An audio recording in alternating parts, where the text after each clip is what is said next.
আপুরে, তোর তো কপাল খুলে গেছে। কেন, কি হয়েছে রে? আপুরে, শুনলাম দুলাভাই নাকি অনেক বড় লোক, সরকারি চাকরি করে, মাসে 1 লাখ টাকা বেতন পায়। তোকে নাকি 10 ভরি স্বর্ণ দিব, আবার শুনলাম বিয়ের পরে হানিমুনে নিয়ে যাবো, তাও আবার সুইজারল্যান্ড। থাক, আমি গেলাম, কাজ আছে।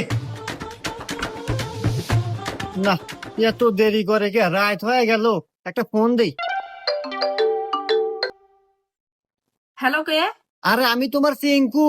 আমি বাগানে দাঁড়াই আছি, সবকিছু রেডি করে নিয়ে দাঁড়াই আছি। আমরা দুজন পলায় যাবো, তুমি তাড়াতাড়ি আসো। সিঙ্কু? সিঙ্কুটা আবার কে?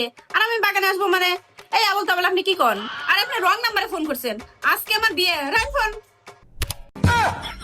আমি তোমাকে অনেক ভালোবাসি, দেখো আমি তোমাকে ছাড়া কিন্তু বাঁচবো না।